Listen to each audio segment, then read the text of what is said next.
हरे कृष्णा।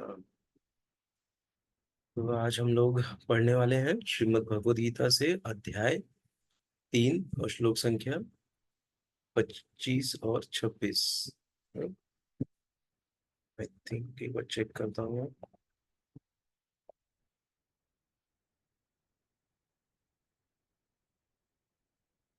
24 और 25 हमने कर लिया था, तो आज हम लोग 26। 26 है प्रभु जी। 26 है, यस मैम। आज हम लोग 26 26। देखने वाले हैं। तो मैं स्क्रीन शेयर करता हूँ। किसी को कुछ बोलना है?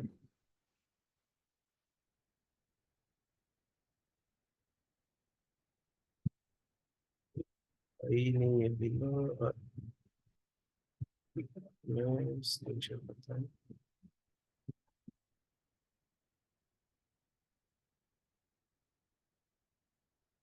तो आज हम लोग 26 पढ़ेंगे। तो हमने जो कल पढ़ा था उसमें था कि जिस प्रकार अज्ञानी जन फल की आसक्ति से कार्य करते, उसी तरह विद्वान जनों को चाहिए कि वे लोगों को उचित पद पर ले जाने के लिए अनासक्त रहकर कार्य करें। बिना आसक्ति के कार्य करना हमने पढ़ा था।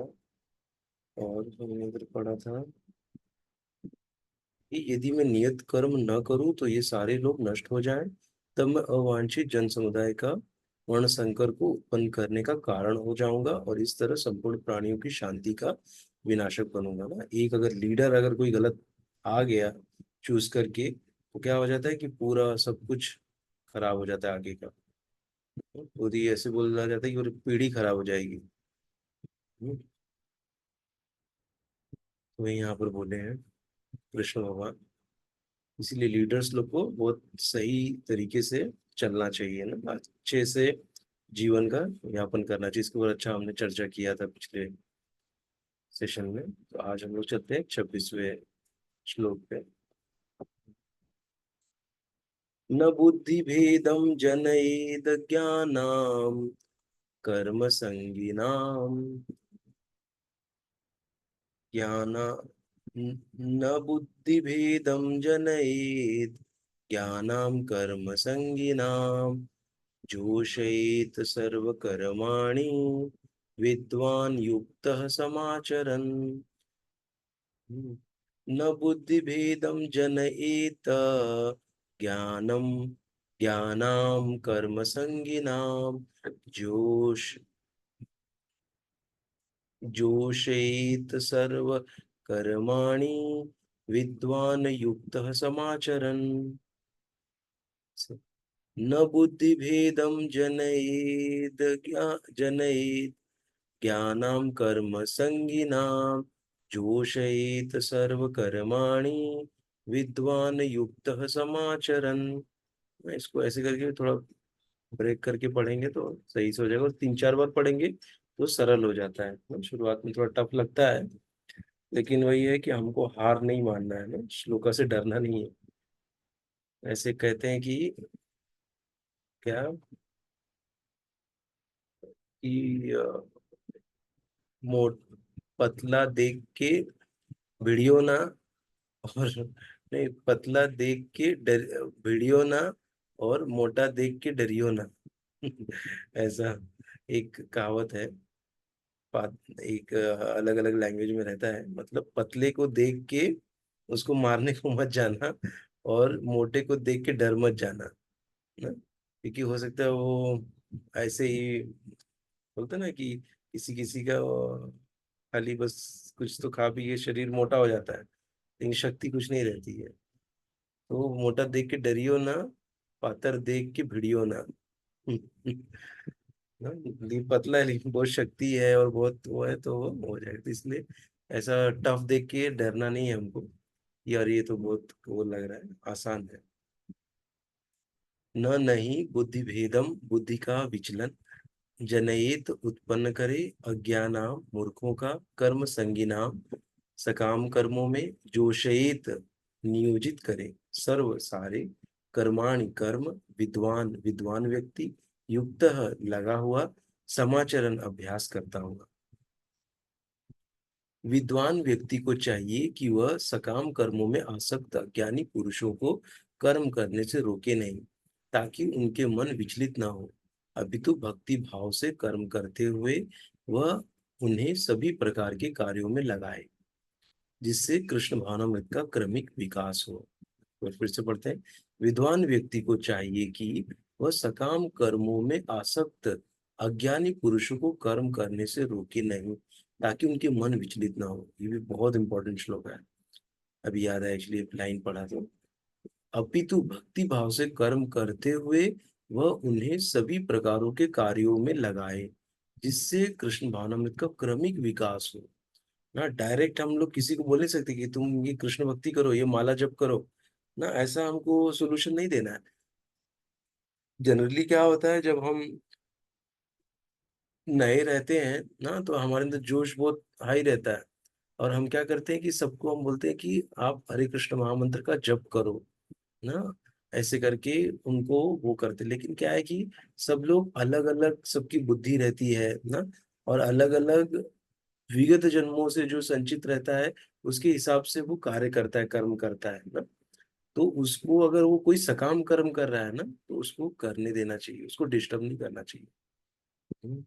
उनको रोको नहीं, at least something is better than nothing ना।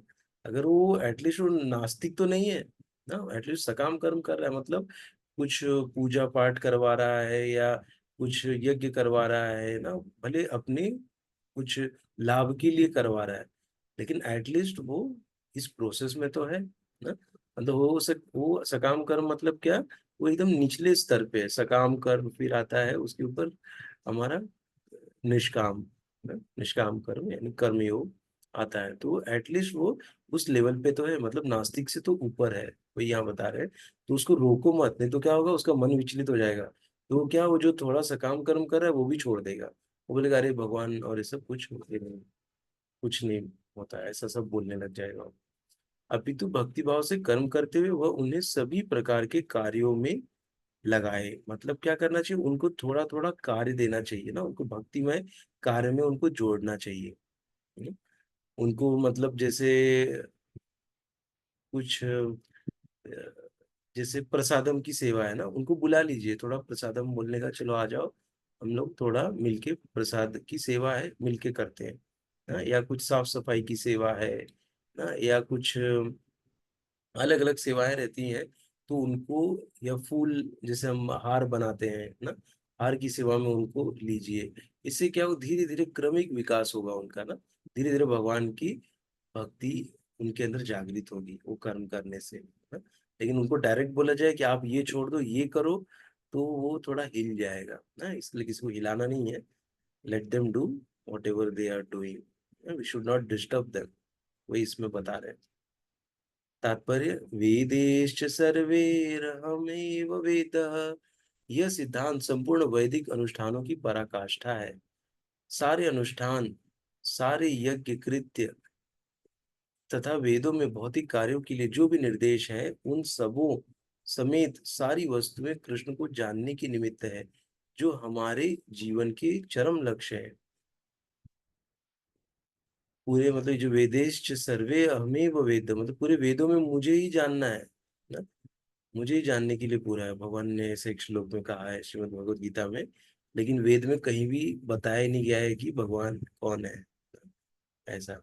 पूरे वेद में लिखा है कि परमेश्वर परमात्मा, ऐसे सब अलग अलग शब्दों से दिया गया, लेकिन कौन है वो नहीं बताया गया है। तो यहाँ पे भगवान कहते हैं कि वेदेश सर्वे अमेव वेद, वेदों से मुझे ही जानने के लिए, मुझे ही जानना है। वस्तुएं कृष्ण को जानने के निमित्त है, यही कह रहे हैं कि भौतिक कार्यों के लिए जो भी निर्देश है, सबों समेत सारी वस्तुएं कृष्ण को जानने के निमित्त है, जो हमारे जीवन के चरम लक्ष्य है। लेकिन चूंकि बद्ध जीव इंद्रिय तृप्ति के अतिरिक्त और कुछ नहीं जानते, अतः वे वेदों का अध्ययन इसी दृष्टि से करते हैं।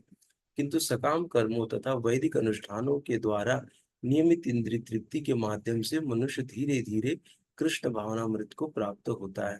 अतः कृष्ण भावनामृत में स्वरूप सिद्ध जीव को चाहिए कि अन्यों को अपना कार्य करने या समझने में बाधा न पहुंचाए।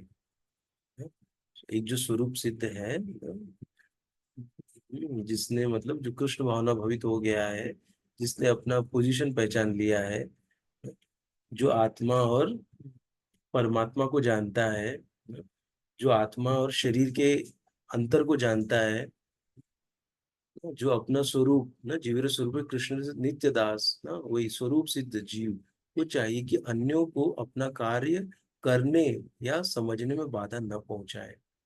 ज्यादा बाधा नहीं पहुंचाना कि आप ऐसे ही करो, ऐसा हमको एडमेंट नहीं बनना है ना, फोर्स नहीं करना है किसी को, अपितु उन्हें यह प्रदर्शित करें कि किस प्रकार सारे कर्म फल को कृष्ण की सेवा में समर्पित किया जा सकता है। ये सबसे इम्पोर्टेंट है कि युक्त वैराग्य।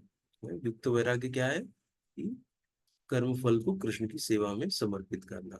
यही हमको सीखना है कि हम जो कर्म कर रहे हैं कैसे उसको हम भगवान की सेवा में समर्पित कर सकते हैं। इसी का आपको चिंतन अध्ययन और हमको समझना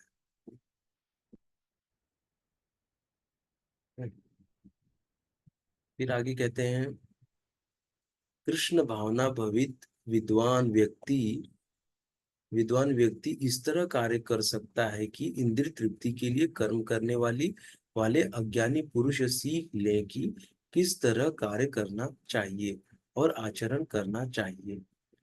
फिर से पढ़ते हैं, कृष्ण भावना भवित विद्वान व्यक्ति इस तरह कार्य कर सकता है, इस तरह कार्य कर सकता है कि इंद्रिय तृप्ति के लिए कर्म करने वाले अज्ञानी पुरुष ये सीख ले कि किस तरह कार्य करना चाहिए। ऐसा एक कार्य करना चाहिए ना, ऐसा एग्जाम्पल सेट करना चाहिए कि देख के उनको पता चले कि कैसा कार्य करना चाहिए। यद्यपि अज्ञानी पुरुष को उसके कार्यों में छेड़ना ठीक नहीं होता, परंतु यदि वह रंच भर भी कृष्ण भावना भवित है तो वह वैदिक विधियों की परवाह न करते हुए सीधे भगवान की सेवा में लग सकता है। ऐसे भाग्यशाली व्यक्ति को वैदिक अनुष्ठान करने की आवश्यकता नहीं रहती, क्योंकि प्रत्यक्ष कृष्ण भावनामृत के द्वारा उसे वे सारे फल प्राप्त हो जाते हैं। उसे अपने कर्तव्यों के पालन करने से उसे अपने कर्तव्य के पालन करने से प्राप्त होता है। तो यहाँ पर क्या कह रहे हैं कि जो अगर कृष्ण भावनामृत है ना जो व्यक्ति, तो उसको ये वैदिक अनुष्ठान करके ना, सकाम कर्म फिर निष्काम कर्म फिर उसको ज्ञान ना, ध्यान, ये सब करने की जरूरत नहीं है। जो कृष्ण भावना भवित हो गया मतलब उसके लिए ये सारे चीज अचीव हो चुके हैं ना, उसके लिए सारे अचीव्ड है।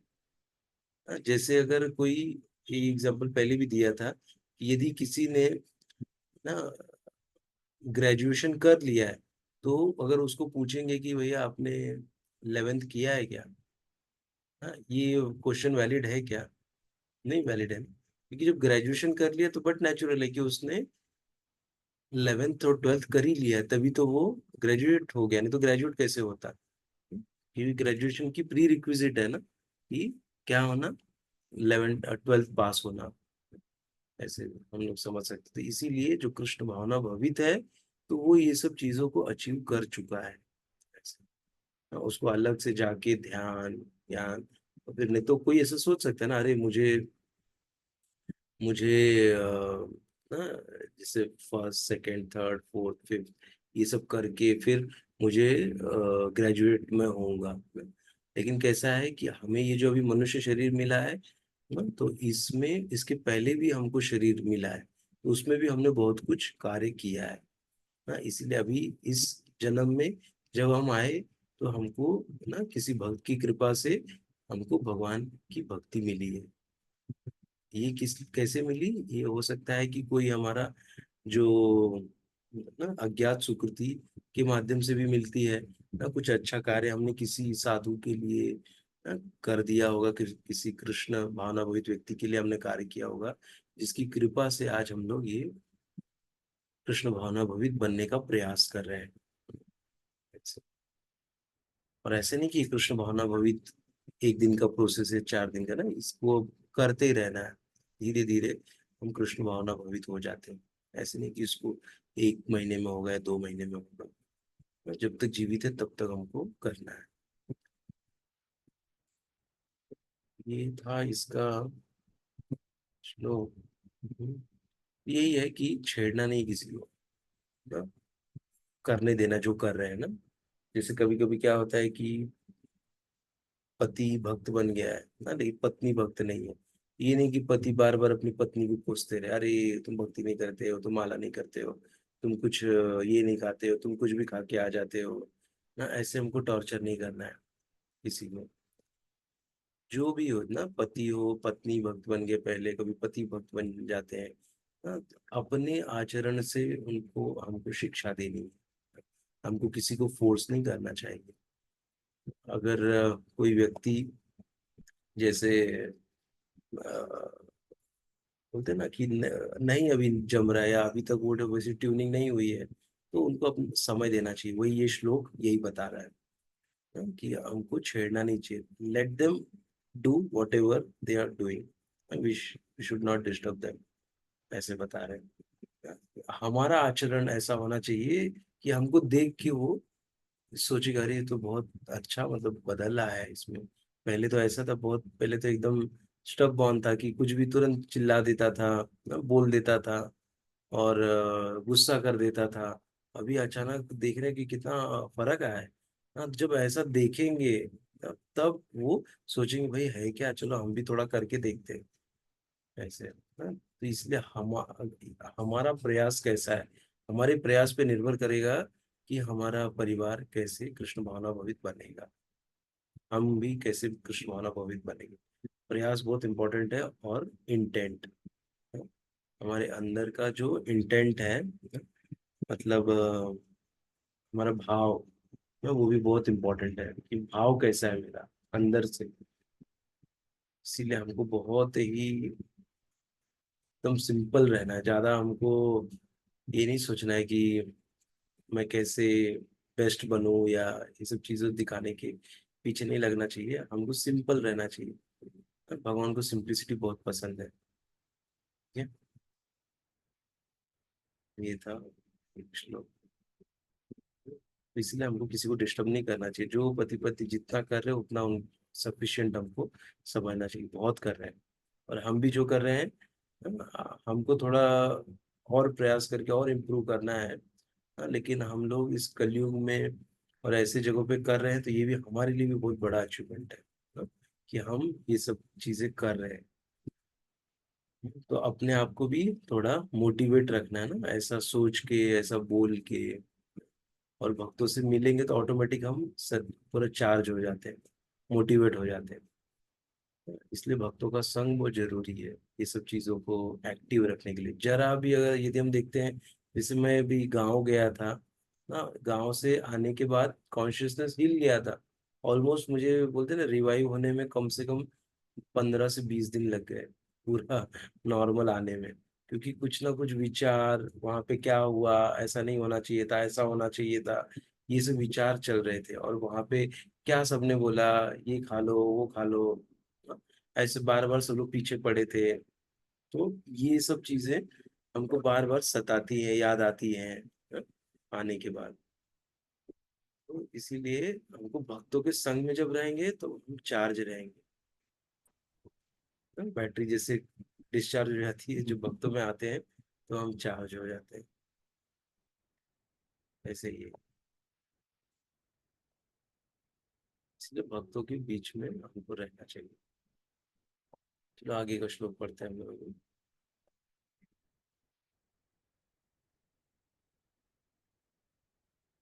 वाह, ये मेरा सबसे फेवरेट श्लोक है। प्रकृति क्रियमाणानि गुणैः कर्माणि सर्वशः अहंकार विमूढ़ आत्मा कर्ता अहम इति मन्यते। प्रकृति क्रियमाणानि गुणैः कर्माणि सर्वशः अहंकार विमूढ़ आत्मा कर्ता अहम इति मन्यते। हाँ देखो, इसको कितने बार बोला हूँ, इसके लिए इसको अच्छे से मैं प्रोनाउंस कर पा रहा हूँ ना। प्रकृते क्रियमाणानि गुणैः कर्माणि सर्वशः अहंकार विमूढ़ आत्मा कर्ता अहम इति मन्यते। इसका अर्थ क्या है, पढ़ते हैं हम लोग वर्ड वर्ड में। प्रकृति, प्रकृति का क्रियामाणानि किए जाकर, गुण है, गुणों के द्वारा, कर्माणि कर्म सर्वशः सभी प्रकार के, अहंकार विमूढ़, अहंकार से मोहित, आत्मा, आत्मा कर्ता करने वाला, अहम मैं हूं इति, इस प्रकार मन्यते सोचता है।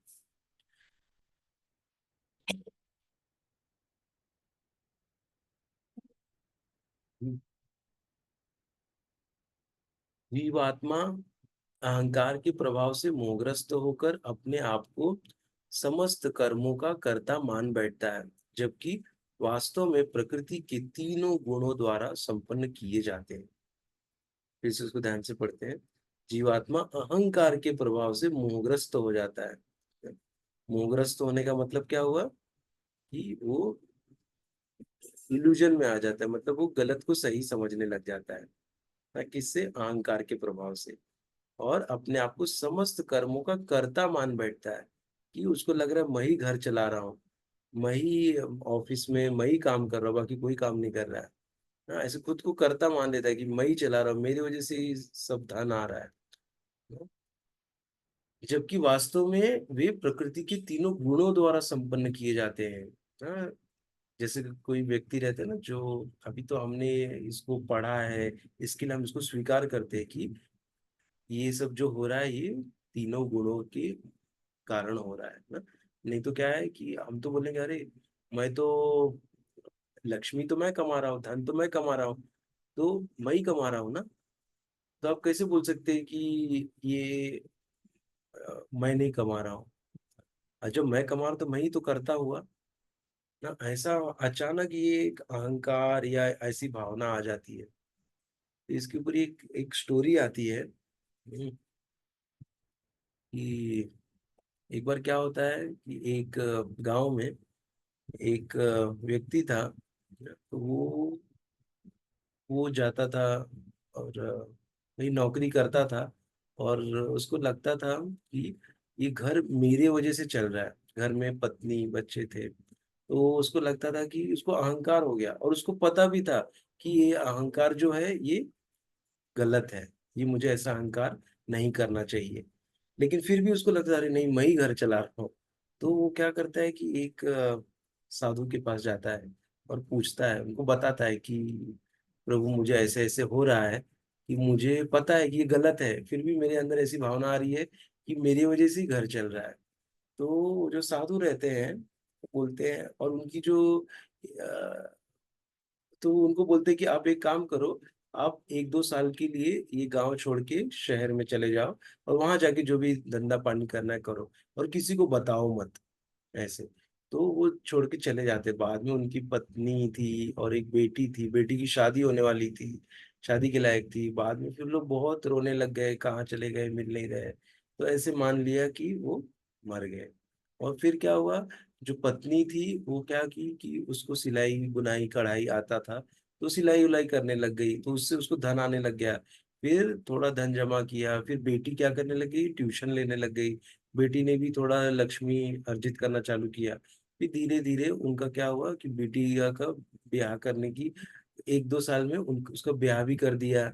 और फिर बेटा और माँ थे, तो बेटा पढ़ रहा था, तो उसका भी पढ़ाई का पूरा खर्चा उसकी माँ एडजस्ट करके सब करने लग गई। तो उसका जो पति है वो 2 साल बाद आया, और आया तो क्या देखता है, अरे सब सुचारू ढंग से चल रहा है।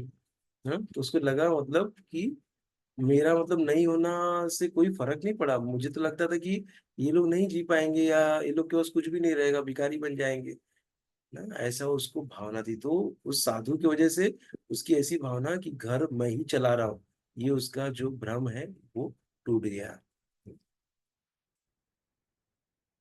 सर इसलिए हमको ये भ्रम नहीं पालना चाहिए, ये इल्यूजन, इसलिए हम मोहग्रस्त आ रहा है। यही है कि गलत को सही समझ लेना, ये अहंकार के कारण होता है। अहंकार के कारण हमको लगता है ना कि मेरे पास ही सबसे ज्यादा धन है। ऐसा अहंकार की वजह से होता है।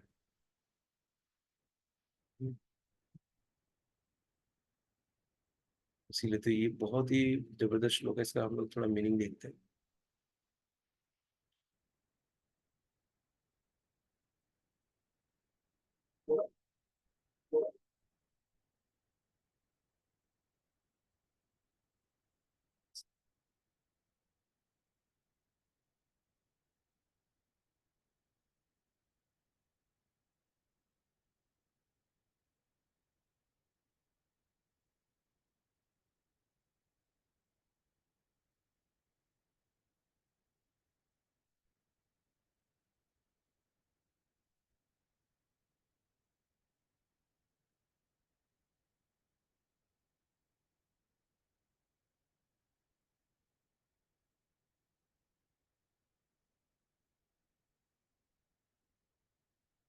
दो व्यक्ति जिनमें से एक कृष्ण भावना भवित है और दूसरा भौतिक चेतना वाला है, समान स्तर पर कार्य करते हुए समान पद पर प्रतीत हो सकते हैं, किंतु उनके पदों में आकाश पाताल का अंतर रहता है।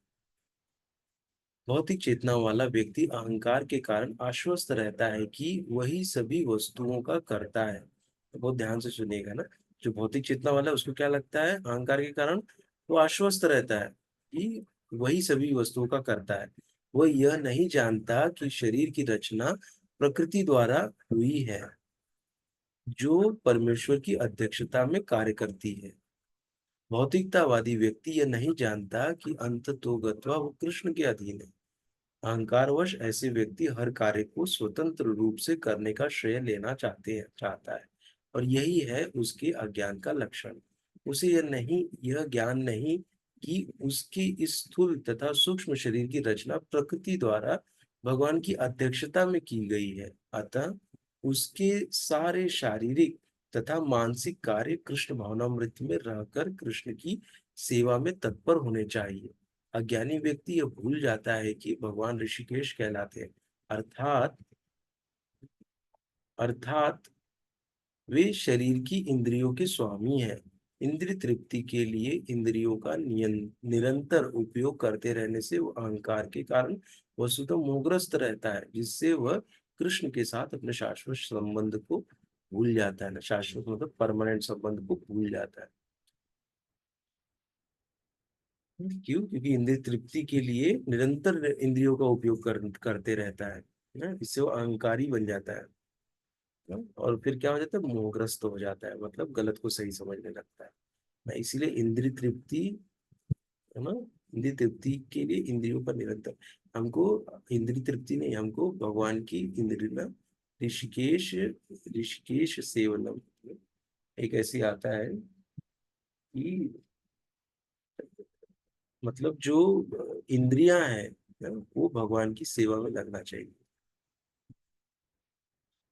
इंद्रियों के स्वामी कौन है, कृष्ण, तो उनकी सेवा में ही इंद्रियों को लगना चाहिए। नहीं तो क्या हो जाएगा, हमको अहंकार आएगा, फिर उससे हम मोहग्रस्त हो जाएंगे, जिससे वो कृष्ण के साथ अपना शाश्वत संबंध भी हमारा टूट जाएगा। तो जैसे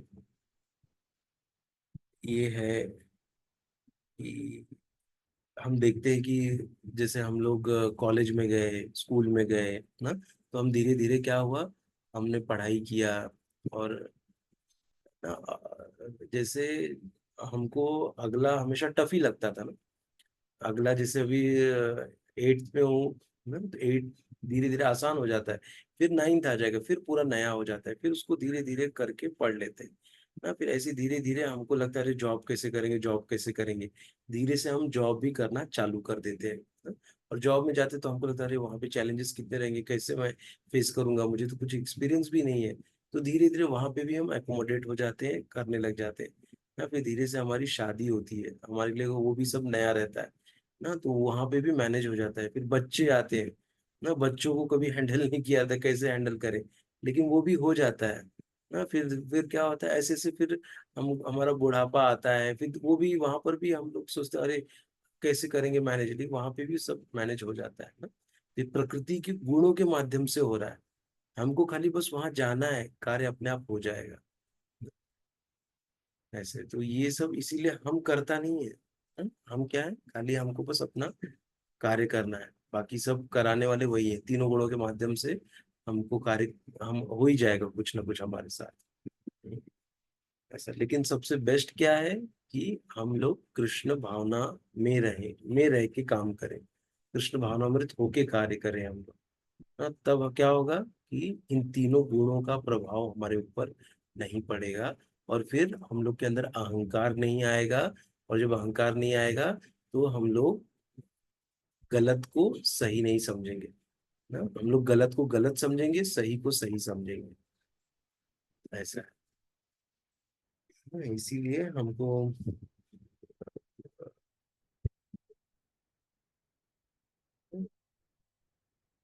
हमको कर्ता नहीं मानना चाहिए अपने आप को, कर्ता खाली भगवान ही। तो फिर आज यहीं तक हम लोग पढ़ेंगे। तो बहुत अच्छा श्लोक है ये। इसको इसलिए याद कर लेना चाहिए हमको कि प्रकृते क्रियामाणानि गुणः कर्माणि सर्वशः अहंकार विमूढ़ आत्मा कर्ता हम इति मन्यते। कितना सिंपल देखो, जैसे प्रकृति क्रियामाणी, प्रकृति के गुणों से ये सब हो रहा है, तो कर्म। अहंकार विमूढ़ आत्मा, जो अहंकारी है, विमूढ़ मतलब मूर्ख आत्मा, कर्ता हम इति मन्यते, खुद को कर्ता मान लेता है। वैसे अगर पढ़ेंगे वर्ड टू वर्ड तो समझ में आ जाता है। ठीक है, तो किसी को कोई प्रश्न है या किसी को कोई कमेंट है, मैं करता हूँ,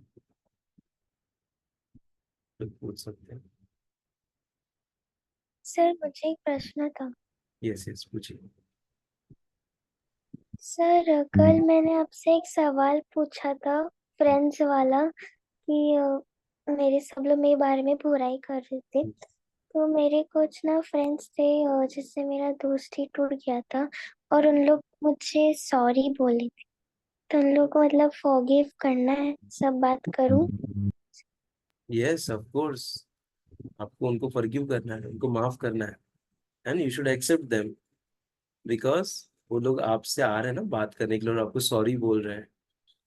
तो एक गेस्चर ऐसा देना चाहिए कि यू शुड एकोमोडेट देम, उनको, उनसे बात करो, उनसे वापस से दोस्ती करो ना, क्योंकि क्षमा करना, नहीं तो क्या होता है ना कि जैसे बताया था ना, एक स्टोरी वापस क्विकली बताता हूँ कि जैसे एक बच्चा था, तो एक टीचर उसको एक टास्क देती है, बोलती है सब बच्चों को टास्क देती है कि सब लोग टमाटर लेके आओ। तो सारे बच्चे क्या करते हैं, टमाटर लेके आते हैं बैग में, 1 किलो टमाटर लेके बैग में आते हैं। तो टीचर देखती है, बोलते ठीक है चलो अभी इसको लेके जाओ, वापस कल भी लेके आना। तो ऐसे करके वो लोग रोज वो टमाटर को लेके आते हैं। तो एक दिन क्या हो जाता है कि एक हफ्ते के बाद उसमें से बदबू आने लगती है, तो वो लोग आके टीचर को बोलते, टीचर टीचर ये बहुत बदबू आ रहा है, मतलब हम लोग इसको कैसे लेके आए, तो पूरा लग रहा है सड़ गया है। तो फिर टीचर उनको बोलती है कि ये जो सड़े हुए टमाटर हैं, ये क्या है, ये ऐसे हमारे जो रिलेशंस हैं ना, जिनको हम लोग विचार है, या हम लोग ऐसे विचार भी लेके घूम रहे हैं ना, जिसको हम लोग अभी तक माफ नहीं किए, तो ऐसे सड़े टमाटर लेके हम लोग घूम रहे हैं। तो उससे क्या हो जाता है, हमारी इफिशियंसी खराब हो जाती है, हमारे अंदर से दुर्गंध आने लग जाती है ना, मतलब हम लोग अच्छे नहीं लगेंगे उसकी वजह से। तो इसीलिए हमारे अंदर जो ऐसे ऐसे जो हम लोग किसी के प्रति कुछ ईर्ष्या, या किसी के प्रति कोई गुस्सा, किसी के प्रति कोई दुश्मनी, ऐसा सब रखे हैं, तो उसको सबको क्या करना चाहिए, उसको डिस्कार्ड कर देना चाहिए, तभी हम आगे बढ़ पाएंगे। नहीं तो क्या होगा, हम सड़े टमाटर बैग लेके घूम रहे हैं, तो फिर हम लोग अच्छा नहीं सोच पाएंगे, और जो फ्यूचर में अच्छा करना है वो कर नहीं पाएंगे। इसीलिए अगर आप सामने से किसी को माफ नहीं कर सकते, तो कम से कम अंदर से माफ कर दो ना। आप, हो सकता है कि आपको अभी लग रहा है कि अरे मैं उसको जाके कैसे माफ करूं, कैसे बोलूं, बट एटलीस्ट आप क्या कर सकते हो, आप उनको अंदर से माफ कर दो ना, तो आप बहुत हल्का फील करोगे। ऐसे तो इसीलिए हमको ऐसे सड़े टमाटर नहीं लेके घूमने चाहिए। हमारे साथ किसी का कुछ झगड़ा हुआ है, कुछ हुआ है, तो उसको अपने अंदर से माफ कर दो, तो वो सड़े टमाटर बाहर निकले निकल जाएंगे। ऐसे तो आप उनको माफ करिए ना। हरे कृष्णा। हरे कृष्णा प्रभु जी। हरे कृष्णा, बोलिए।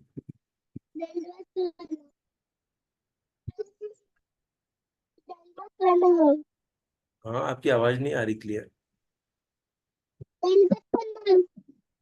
हाँ, दंडवत प्रणाम। प्रणाम प्रणाम बेटा, प्रणाम। हरी बोल।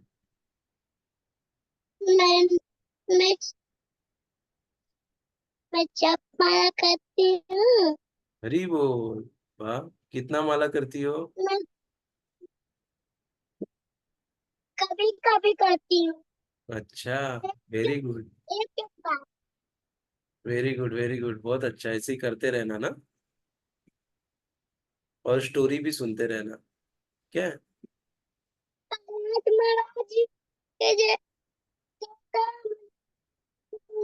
मैंने अभी फूल बिछाया आई तो गेट खोली थी अभी, आपकी आवाज क्लियर नहीं आ रही बेटा। फिर बंद कर दी। आपकी आवाज थोड़ी क्लियर नहीं आ रही, मुझे सुनाई दे रही है। हरे कृष्णा प्रभु जी, दंडवत प्रणाम। हाँ, हरे कृष्ण माता दंड। क्या? ये बोल रही है शाम से ना जिद करी है, पूजा कर रही है, आरती कर रही है, पूरा घर में फूल बिछाई है। बोलती है भगवान प्रहलाद महाराज को आए थे, देखी उनको दर्शन दिए थे, मुझे क्यों नहीं दर्शन दे रहे। आज जब तक वो दर्शन नहीं देंगे तब तक ना मैं खाऊंगी, अरे ना वाह। मैं सोऊंगी, मैं कुछ भी नहीं करूंगी, मुझे आज भगवान को दर्शन देना ही होगा, ऐसा जिद कर रही है। अच्छा, अरे तो वाह। मैं बोली प्रभु जी से पूछना, प्रभु जी तेरे को समझाएंगे, ठीक है, तो इसीलिए वो बोल रही थी। अच्छा अच्छा। भगवान ने आपको दर्शन दे दिया है। हाँ। भगवान आपको दर्शन दे दिए बोल रहे हैं। लेकिन आप अभी धीरे धीरे बड़ी होगी तो आपको पता चलेगा कि कैसे भगवान का दर्शन करना है ना। हम्म। मुझे नरसिंह आता है। फोटो फोटो लेके आइए, माता फोटो का दर्शन कराइए इनको।